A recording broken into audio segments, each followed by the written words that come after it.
আসসালামু আলাইকুম। যে ঘরে এতিম বাস করেও এতিমদের প্রতি ইহসান করা হয় সেই ঘরই সর্বোত্তম। আর যেই ঘরে এতিম বাস করে এবং তাহার প্রতি ইহসান করা হয় না সেই ঘরই সর্বনিকৃষ্ট।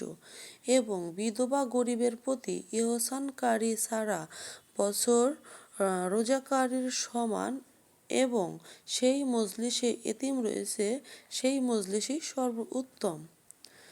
কাকে খানা খাওয়ালে জান্নাত ওয়াজিব হইয়া যায়।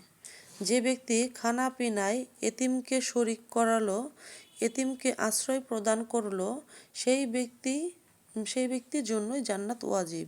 এতিমের মাথায় হাত বুলানোওয়ালা ব্যক্তি নবীদের পর পাশের স্থানের জান্নাতি হইবে। কাকে একবার দেখলে 1 বছর নামাজ 1 বছর রোজার নেক হয়।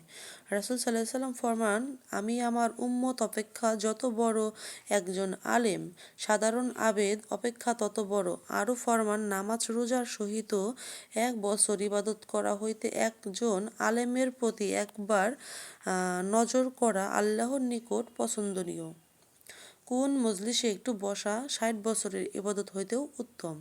ইলমে দ্বীন শিক্ষায় চর্চার একটি মজলিসে একটু বসা 60 বছর নফল ইবাদত বন্দেগিরি করা হইতেও উত্তম। কোন বিদ্যা 1 ঘন্টা শিখা সারা রাত ইবাদত থেকে উত্তম। 1 ঘন্টা দ্বীন শিক্ষা চর্চা সারা রাত্রি ইবাদত হইতেও উত্তম। কোন দান কোন সময় সর্বোত্তম। সুস্থ অবস্থায় 1 দিরহাম দান মুমূর্ষু অবস্থায় 100 দিরহাম দান করার সমতুল্য। আর ক্ষুধার্তের অন্তরকে সন্তুষ্ট করা সর্বোত্তম দান। আল্লাহর রাস্তায় দানের মধ্যে পরিবার পরিজনের জন্য খরচ করা সর্বোত্তম দান এবং পড়শিকে দেওয়ার জন্য গোশত রান্নার সময়